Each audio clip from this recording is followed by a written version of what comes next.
esta primera plática es muy importante, aunque también es la más breve de todas. Vamos a comenzar explicándote por qué gracia y paz. Y de antemano yo te agradezco que seas parte de gracia y paz sin haber sabido a profundidad qué es gracia y paz. Eso habla de que tienes fe. Bueno, ¿qué es gracia y paz? ¿Me ayudas con la que sigue?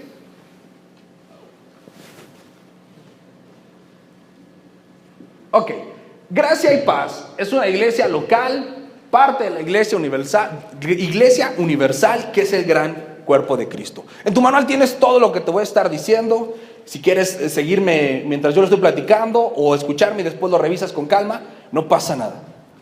La iglesia como tal es el grupo de todos los que Jesús ha llamado a ser salvos y que se reúnen. Hay dos maneras de establecer la iglesia. Bueno, dos actividades que tiene la iglesia. La iglesia congregada y la iglesia segregada. Comencemos a hablar con la iglesia congregada. ¿Qué es la iglesia congregada? Lo que estamos haciendo ahorita. Estamos todos juntos siendo la iglesia de Jesucristo congregada. Pero no solamente somos iglesia de Jesucristo cuando nos congregamos. Cuando te vas a tu casa, ¿tú sigues siendo miembro de la iglesia de Jesucristo? Por supuesto. Cuando te estás bañando, ¿eres la iglesia de Jesucristo? Cuando estás en la escuela, los que van a la escuela, cuando estás en el trabajo, estés donde estés, eres parte de la iglesia de Jesucristo. Y esa es la segunda función o la segunda modalidad de la iglesia segregada. Cuando no estamos reunidos, pero seguimos siendo la iglesia de Cristo allá afuera. Y bueno, hay aparte de ser iglesia congregada e iglesia segregada, también podemos hablar de la iglesia de Jesucristo a nivel universal y las iglesias de Jesucristo de forma local. ¿Qué es la iglesia de Jesucristo de manera universal? ¿Alguien sabe?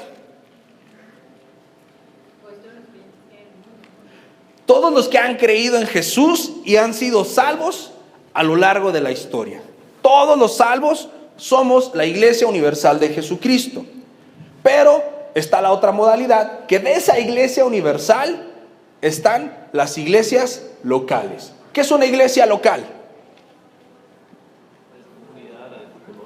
Exactamente, un pedacito de esa iglesia universal que se reúne en algún lugar en específico. Entonces, gracia y paz, por eso es una iglesia local, parte o miembro del cuerpo de Cristo, que es la iglesia universal. Y la iglesia en la Biblia también es llamada cuerpo de Cristo. ¿Recuerdas eso? ¿No? ¿No lo recuerdas? ¿Qué significa la palabra iglesia? Bueno, en la Biblia, iglesia se traduce del latín ecclesia, que significa los llamados. ¿Cuántos de ustedes son llamados? Somos llamados a seguir a Jesús y por eso somos parte de esta iglesia. Por eso compartimos nuestros dones y nuestros talentos. Y la Biblia dice que el fin de la iglesia congregada, de las iglesias locales, es uno. ¿Cuál es ese fin de la iglesia local y de la iglesia congregada? La mutua edificación. Al ratito que lleguemos a la parte del servicio vamos a hablar con más profundidad de esto. Pero cuando tú y yo estamos como iglesia segregada, nuestra labor es 100% ser evangelistas, compartir el evangelio con los demás, porque estamos mayormente pasando tiempo con inconversos. Pero cuando estamos reunidos, somos la iglesia congregada que se edifica. El hecho de que tú tengas compañerismo con cualquier persona aquí, te tiene que edificar. La vida de tu compañero, voltea a ver a tu compañero, a tu compañera, no con el que viniste, con alguien con el que no hayas venido, voltealo a ver, dile, me tienes que edificar, chavo. Y tú dile, ¿y tú a mí? Tenemos que edificarnos. ¿Todos tenemos los mismos talentos? No. ¿Todos tenemos los mismos dones? ¿Todos tenemos dones? Sí. ¿Hay alguien aquí que no tenga un solo don o un solo talento? Bueno, qué bueno que sabes que todos tenemos por lo menos un don o un talento. Y con ese don y con ese talento tienes que edificar a los miembros de esta comunidad. Hasta ahí que es gracia y paz, ubicándola en el mapa de la iglesia. Ahora, ¿en qué creemos? ¿Qué es lo que creemos nosotros? Porque tú, yo sé que eres un cristiano comprometido, que amas al Señor, que no tienes dudas y nunca en la vida irías de vuelta a los católicos o caerías con los testigos de Jehová ni con los mormones, ¿verdad? Si tú nunca regresarías o irías a esos lugares, levanta tu mano. Perfecto. Y la pregunta del millón, ¿por qué no? Por la verdad, porque no creen en la verdad. Pregunta nuevamente, ¿cómo sabemos que ellos no creen la verdad y yo sí? ¿O nosotros sí?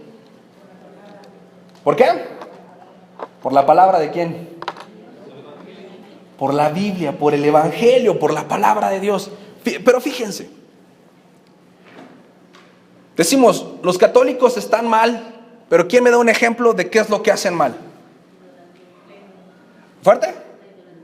La idolatría. ¿Por acá? No leen la Biblia, no leen la Biblia. No leen la Biblia, son idólatras, ¿qué más? La forma de explicar la Biblia, la interpretación que le dan. Muy bien. ¿Están de acuerdo con eso? ¿Y cómo sabes que eso que crees es verdad? Porque ellos creen que tú y yo estamos mal. Y los testigos de Jehová creen que estamos mal. Y los mormones creen que estamos mal. ¿Cómo sabemos quién realmente está bien? Por los frutos. Lo que hace la gran diferencia entre todos los que dicen creer en Jesús es la Biblia. Y si te das cuenta ahí en la lista de qué creemos, ¿me ayudas con la que sigue, May, porfis?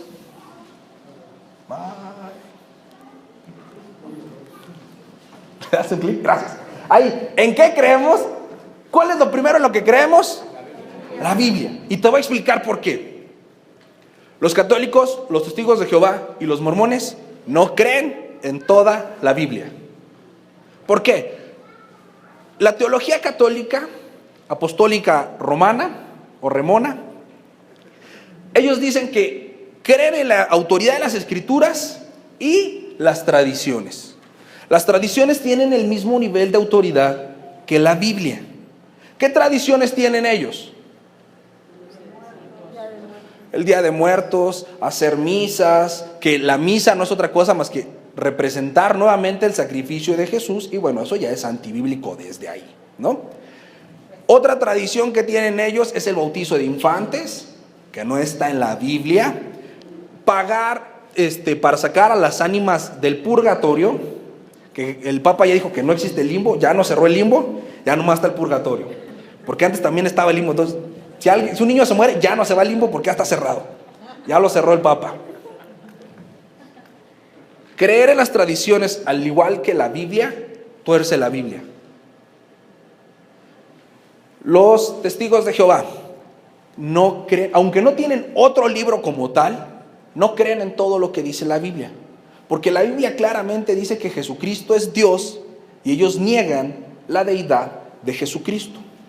Los mormones, aunque creen en la Biblia y hacen conferencias y reuniones muy similares a las que hacemos nosotros, no creen solo en la Biblia.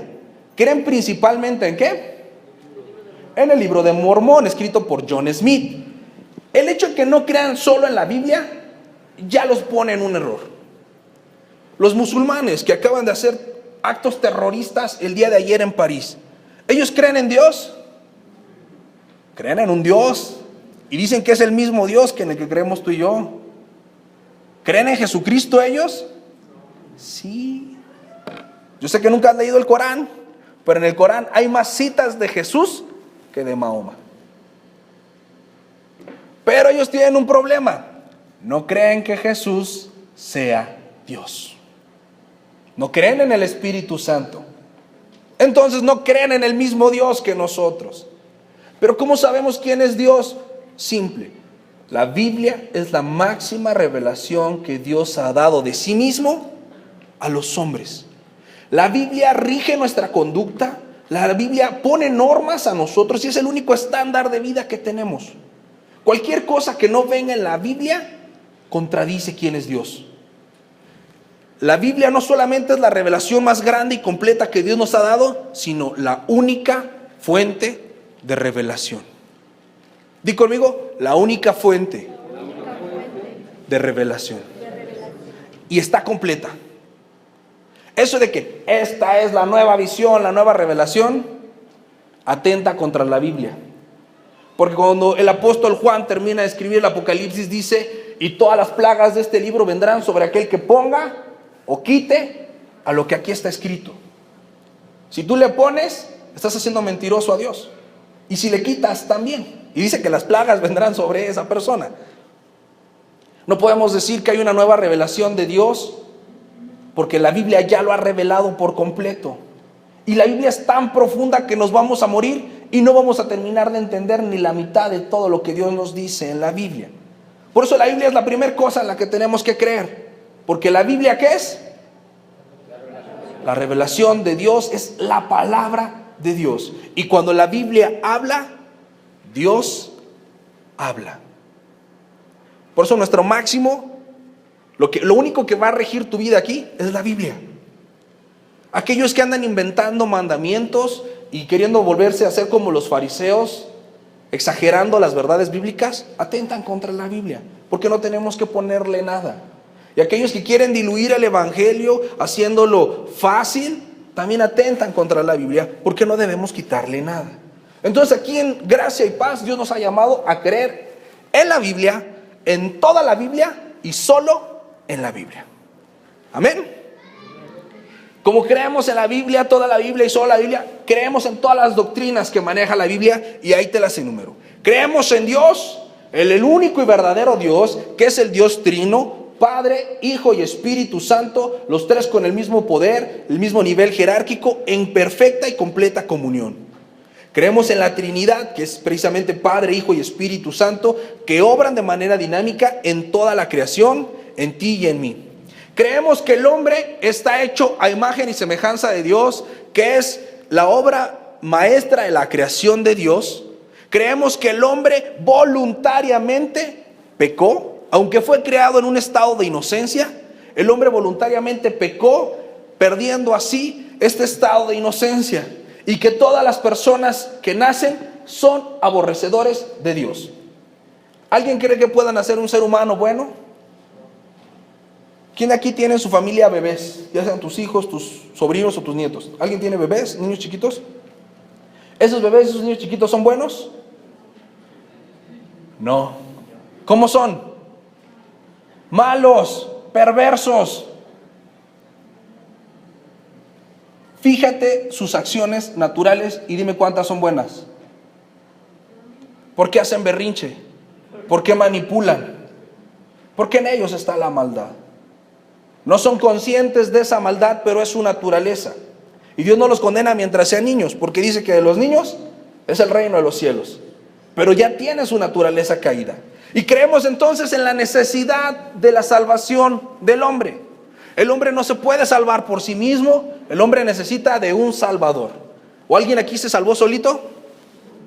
Una pregunta: ¿quién de ustedes buscó a Dios para ser salvo? Nadie. Voluntariamente huíamos de Dios.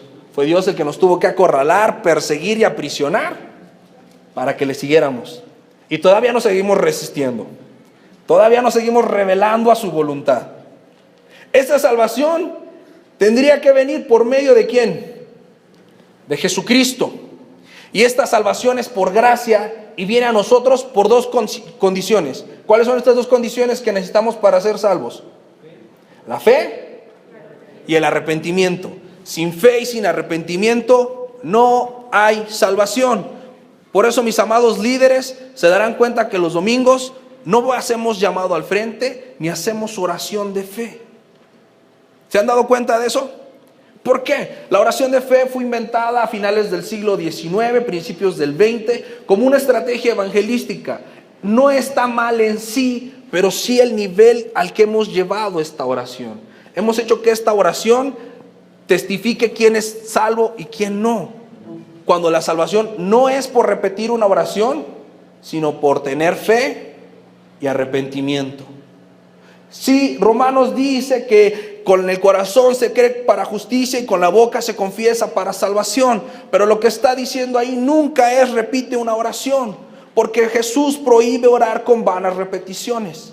Y una oración de fe no es otra cosa más que una vana repetición, porque en ese caso yo le digo a la persona qué decir, aun cuando no lo sienta.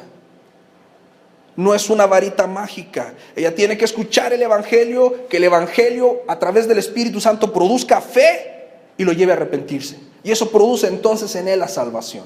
Vamos a hablar con más detalle del Evangelio cuando estemos en la siguiente charla, pero es importante que hablemos qué creemos de la salvación. Creemos, por supuesto, en la iglesia. ¿Somos la única iglesia? ¿Somos la mejor? ¿La más bonita? ¿Aquí vive Dios nada más? No. Creemos en esta iglesia como un cuerpo, como miembro del gran cuerpo de Cristo. Al creer en la iglesia, creemos en todos los demás ministerios, confiamos en que Dios les dé dirección y sabemos que cada quien hace cosas diferentes porque como miembros del cuerpo nos dedicamos a cosas distintas. Amén. Creemos que la iglesia va a ser arrebatada. ¿Quién cree que la iglesia va a ser arrebatada? A ese arrebatamiento también le conocemos como el rapto. Jesús dijo que Él vendrá como ladrón por la noche y que en un abrir y cerrar de ojos seremos tomados, que habrá dos en el campo, uno será dejado y el otro será tomado, habrá dos en la cama, uno será dejado y el otro será llevado. Así que aguas matrimonios, duérmanse agarrados de la mano. Es una broma. Creemos en el arrebatamiento de la iglesia. Cristo viene por su iglesia, nos establece como iglesia para venir por nosotros. Y entonces creemos también en la segunda venida de Cristo. ¿Cuántos de ustedes esperan la segunda venida de Cristo? ¿Realmente lo esperan? ¿Quién dice, Jesús, ven ahorita por mí? Así como estoy. Amén. Y cuando Jesús venga, va a hacer algo. Va a venir a establecer ¿qué? Su reino. ¿Por cuántos años? Por 1000 años estará atado el diablo y reinaremos con él. Durante 1000 años, después será vuelto a soltar el diablo y vendrá, entonces, ¿qué vendrá? El juicio final, donde todos recibiremos galardones para vida eterna, los que estemos del lado de Dios, y los que rehusaron conocer a Dios, Satanás y sus ángeles, ¿qué tendrá para ellos? La muerte eterna, el lago de fuego. Entonces aquí también creemos en predicar en el cielo, pero también creemos en predicar sobre el infierno, porque es tan real uno como otro. ¿Quién creó el infierno? ¿Quién creó el infierno? Dios. Di conmigo, Dios creó el infierno. ¿Lo creó para ti? ¿Para quién lo creó? Para Satanás. Y Satanás se lleva con él a todos los que rechazan a Jesús. Entonces es bíblico hablar del infierno y necesario también. Jesús habló del infierno un montón de veces. De hecho, tenemos detalles de cómo es el infierno por lo que Jesús predicó. Bueno, creemos que cuando termine ese juicio, esta tierra va a ser cambiada y Dios nos va a dar una tierra nueva y cielos nuevos. Cielos nuevos, tierra nueva es la promesa del Señor y es ahí donde entonces reinaremos con Jesús por la eternidad y estará el león y el cordero y nadie se va a comer a nadie y todos vamos a tener moradas en el cielo que serán, ¿de qué serán nuestras casas? Oro. Ya no lo vas a poder gastar, pero van a estar hechas de eso. Creemos en la cena del Señor. ¿Qué es la cena del Señor? No que te vayas a cenar tacos con el Señor de los tacos. La cena del Señor es esta representación que Jesús nos encargó cuando es la noche de Getsemaní, que Él dice, haced esto en conmemoración mía. Creemos que es un acto que nos recuerda su venida y su sacrificio, y que es algo que se debe practicar con cierta regularidad. Llevamos 2 meses, todavía no la practicamos, pero pronto tendremos una cena del Señor entre nosotros. Y la cena del Señor también fomenta la comunión entre los santos. Creemos en el bautismo en agua. ¿Alguien aquí se ha bautizado en agua? Creo que todos, ¿verdad? ¿Por qué creemos en el bautismo en agua? Muy parecido a la cena, porque Jesús lo hizo y a partir de ahí todos somos bautizados en agua. Él dijo, vayan y hagan discípulos a las naciones, bautizándolos en el nombre del Padre, del Hijo y del Espíritu Santo. Y dice que el que cree y se bautiza, ese será salvo. El bautizo no da la salvación, pero es una muestra, un símbolo de que reconocemos un cambio de vida en nosotros, un cambio de naturaleza, que hemos muerto al pecado y nacido a la justicia, y también nos recuerda cómo será la resurrección de los muertos, que mueren en cuerpos corruptibles y serán resucitados en cuerpos incorruptibles. Yo sé que todo esto lo saben, conocen todas estas doctrinas, pero te estoy explicando en qué creemos. Creemos también en el bautizo en Espíritu Santo, que es un regalo que Jesús nos da y nos ha prometido, y que este bautizo en Espíritu Santo lo que produce en cada uno de nosotros es repartirnos dones útiles para la edificación de los santos y el establecimiento del reino de Dios. ¿Alguien aquí ha sido bautizado en Espíritu Santo? ¿Cuál es la evidencia de que ha sido bautizado en Espíritu Santo?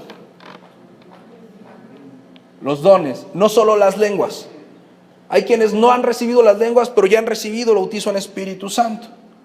No importa si no hablas en lenguas, si ya fuiste bautizado en Espíritu Santo, algún don tienes. ¿Sabes cuál es el problema? Que no lo usas. Y algunos que hablan en lenguas tienen años que no hablan en lenguas. Pero bueno, creemos en la evangelización. La evangelización como una obligación de cada creyente. ¿Cuántos de ustedes son evangelistas?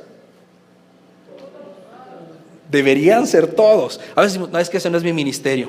A mí me da harta pena hablarle a la gente. ¿A quién le da harta pena hablarle a la gente? No necesitas hablarle. Tu vida tiene que ser tu carta de presentación para evangelizar a los que no conocen. Pablo dice que por la obediencia a las mujeres conversas se convertirán sus esposos inconversos. No dice porque le predique, dice por su obediencia. Pero todos somos llamados a evangelizar, porque Jesús nos llamó de las tinieblas a su luz admirable para que hablemos de sus maravillas. Y eso es evangelizar, y lo vamos a ver cuando estemos en la tercera charla, que es la charla del servicio. Muy bien, estas son las doctrinas en las que creemos. Estas son las doctrinas fundamentales. No podemos quitar ninguna de ellas, porque si quitamos alguna de ellas, alteramos el plan de Dios. ¿Tienen alguna duda con lo que creemos? ¿Todo bien? No trates de entenderlo a profundidad todo ahorita, no nos alcanzaría el día para hablar de todas las doctrinas. ¿Cómo sabemos que tenemos un don? Ok, eso es algo bien interesante. ¿Cómo sabemos que tenemos un don? El Espíritu Santo pone en nosotros un don y tendremos que darles algunas clases a todos ustedes sobre cómo identificar los dones. El don no es otra cosa más que una manifestación sobrenatural del poder de Dios en mi vida. Las bien evidentes pues, son las lenguas, ¿no? Pero el discernimiento de espíritus, tenemos que conocer cómo operan cada uno de los dones para saber si lo tengo o no lo tengo. La palabra de ciencia, la palabra de sabiduría, la profecía, la interpretación de lenguas, el discernimiento de espíritus, el don de milagros, el don de sanidades y bueno, el don de lenguas. Tendremos tiempo, por supuesto, tenemos materiales que ya están desarrollados, que se irán impartiendo en las casas de estudio. Hoy estamos con el libro o el manual de vida cristiana, y el que sigue es teología básica. Y en teología básica hablamos de qué es esto, de qué son los dones, cómo los identificamos, cómo sirven y cómo usarlos. Por eso es importante que todo lo que enseñamos acá tiene fundamento bíblico. Por eso los domingos pedimos la Biblia para estarla estudiando, y en las casas de estudio bíblico, quienes han comenzado a tomar el curso se dan cuenta que tiene un chorro de versículos, porque si no es a través de la palabra de Dios, ¿cómo puede ser enseñado?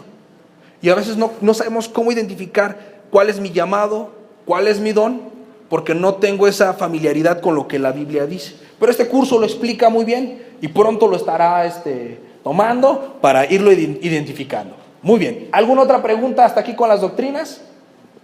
¿No? Bueno, sé que estoy hablando muy rápido, pero tenemos que recuperar algo de tiempo, porque el don de puntualidad no nos ha llegado todavía a todos. Yo también llegué tarde. Muy bien, ¿cuál es nuestro llamado? Segunda de Pedro 1:2 dice: gracia y paz les sean multiplicados en el conocimiento de Dios y ¿de quién? El Señor Jesucristo. Cuando Dios me llamó a abrir Gracia y Paz, fue atendiendo este punto: hacer una iglesia bíblica que ame la Escritura, que profundice en la Escritura y que viva la Escritura. Gracia y paz. ¿Qué es la gracia? Un regalo inmerecido, que se traduce el favor de Dios o la ayuda sobrenatural de Dios. ¿Y qué es la paz? Todo entendimiento, que es fruto del Espíritu Santo, y esa paz quiere decir la plena, total y absoluta confianza que tú y yo tenemos en la voluntad de Dios. Se oye fácil, pero es bien difícil tenerla, ¿no? Te va bien y, ay, sí, yo tengo paz. Viene una tribulación y no sabes si Dios está en control, si es castigo, si es prueba, si se va a acabar o te vas a morir, o ya mejor que te lleve.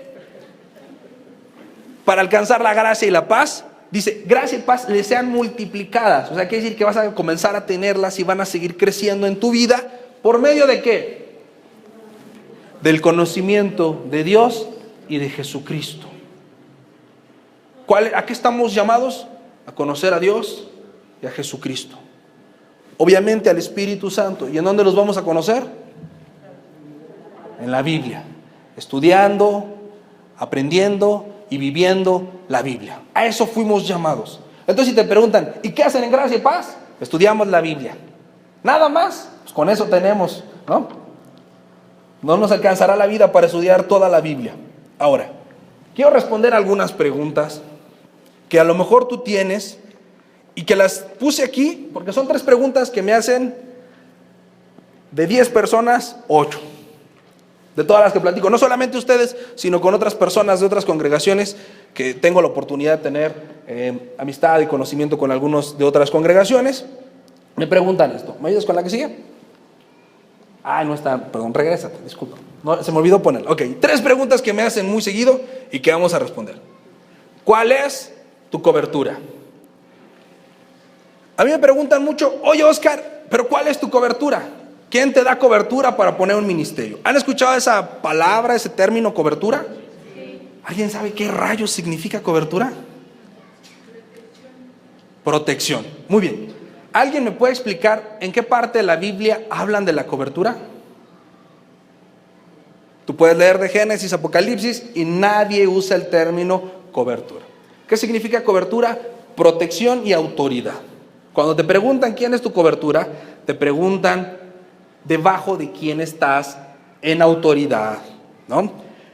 Esto de las coberturas comenzó también hacia 1960, 70, por ahí así, cuando nace la teología del Kingdom Now, que significa el reino ahora, y empezaron a aparecer un montón de movimientos medio raros ahí en el cristianismo, y tiene un objeto la cobertura: darle mi nombre a tu ministerio para,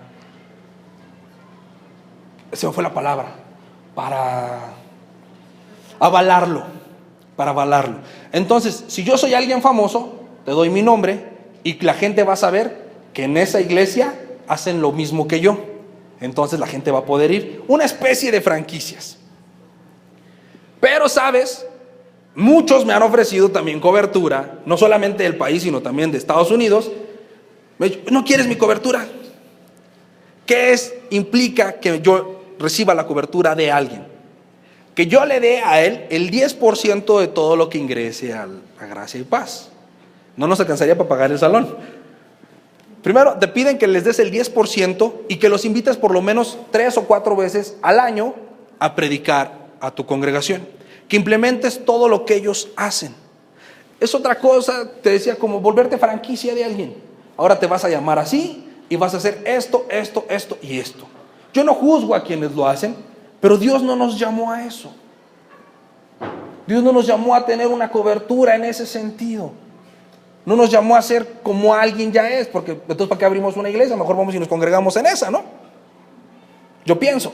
Pero bueno, sin embargo, sí es necesario que tengamos comunión con cristianos de otras iglesias, porque eso nos ayuda a medir que no nos estemos perdiendo en la doctrina.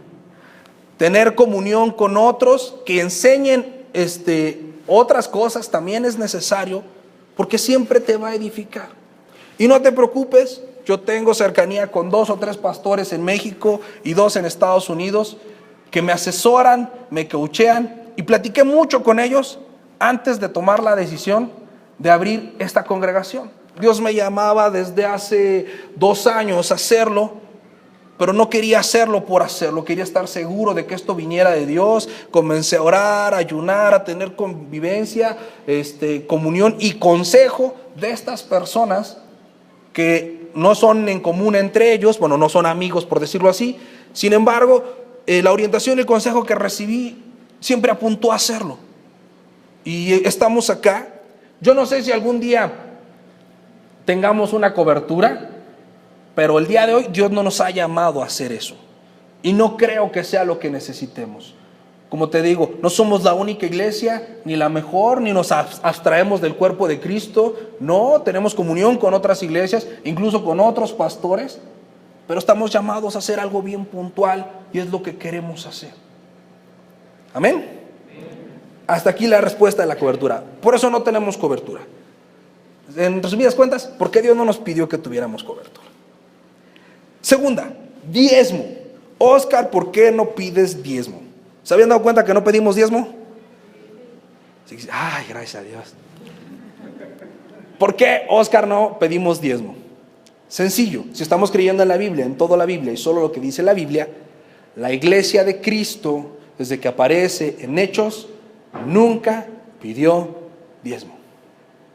El diezmo estaba establecido en el Antiguo Testamento para el pueblo de Israel y solamente se les pidió cuando entraron a la tierra prometida. La ley se da en el desierto, pero no se empieza a pagar diezmo hasta que entran a la tierra prometida. Y aunque el pueblo de Israel ya manejaba dinero, el diezmo nunca se pagó en dinero. Siempre era animales, ganado y el fruto de la tierra. ¿Y sabes cómo se usaba? Llegabas con tu animalito, lo mataban, lo hacían barbacoa, te lo comías y te ibas. Hacías panes, te los comías y te ibas. Y dejabas una parte para que vivieran los sacerdotes y los levitas. Eso era el diezmo. No podías diezmar de nada que estuviera fuera de Israel, porque no era la tierra prometida. El diezmo era un mandamiento sobre la tierra prometida para aquellos que tuvieran ganado y cultivo. Si no tenías ganado y cultivo, ¿diezmabas? No. Pero bueno, ¿qué si hacemos y qué si pedimos? Porque si es bíblico, ofrendas. ¿Dios pone una tarifa en las ofrendas? No. Dice la Biblia, cada quien dé como propuso. ¿En dónde? En su corazón. Quiere decir que cuando tú llegues a ofrendar, ya debes de saber cuánto vas a ofrendar. Cuando pedimos la ofrenda, no te queremos convencer de que ofrendes, porque eso es parte de tu relación con Dios. Al igual que orar y al igual que leer la Biblia. La medida en la que lo hagas es la medida en la que tú te estás relacionando con Dios. Nunca nos importa la cantidad de la ofrenda. A Dios lo que le agrada es el corazón, el dador alegre. Y dice la Biblia, no den por necesidad. Y a veces nos enseñan a dar por necesidad. ¿Quién necesita un milagro? ¿Quién quiere una sanidad? Pacte con Dios, traiga 1,000 pesos y Dios le regresa 10,000. No es bíblico. Hasta hay una canción: la ofrenda del Señor. Si das 1 centavo, el Señor te da 2. No es bíblico. Nunca hay un ejemplo de eso en el Nuevo Testamento. De hecho, Ananías y Zafira venden su casa, que era algo que hacía la gente. Vendía todo para darlo a la comunidad y vivían de todos de lo que tenían todos. Y dice Ananías y Zafira: ay, mira, sí nos dieron mucha lana por la casa. Vamos a decir que nos la pagaron más barata y tú y yo nos quedamos con esta lana.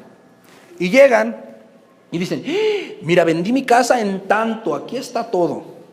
Y Pedro le dice: ¿por qué dejaste que el diablo llenara tu corazón de mentira, queriendo engañar al Espíritu Santo? Y que se muere. Pero llevaba un buen de lana, pero la intención en su corazón no era correcta. Le dijo: cuando vendiste la casa, ¿no estaba el dinero en tus manos? Tú pudiste haber decidido cuánto dar, pero quisiste venir a pantallar en que estabas dando todo y no lo estabas dando todo. Pudiste haber dicho: yo vendí la casa en 1,000,000, traigo 800,000 y no pasaba nada. Porque la ofrenda muestra tu relación con Dios, tus ganas de agradar a Dios, y es voluntaria. Por eso no pedimos diezmo. Porque el diezmo a veces parece tarifa.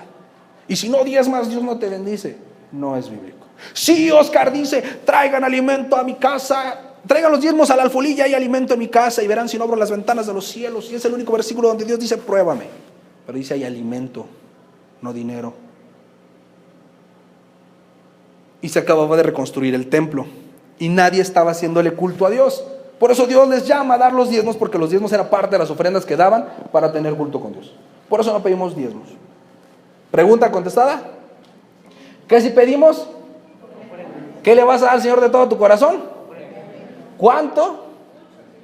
Amén, mucho. Lo que propongas en tu corazón. Tercer pregunta. Experiencias sobrenaturales. Oye, Oscar, pero es que tuve un sueño y vi una visión, y entonces la visión que tuvo aquel y el sueño y que lo llevó al cielo y al otro lo llevó al infierno y a la pierna izquierda del infierno y a la pierna derecha del infierno, y todas esas cosas. ¿Qué, Oscar? ¿Qué pasa con eso? Pregunta, ¿las experiencias sobrenaturales son bíblicas? No digan que no cuando sí. Sí son bíblicas. Pablo es llevado al tercer cielo. Juan ve el Apocalipsis y todas las cosas que ven los profetas, ¿cómo eran? Sobrenaturales. Ahora, tomando a Pablo como ejemplo, incluso a Daniel, ellos tienen visiones y ¿qué les dice Dios? No las digan. A Daniel le dice, sella estas palabras. Y a Pablo le mandan un aguijón para que no se le ocurra mencionar lo que vio.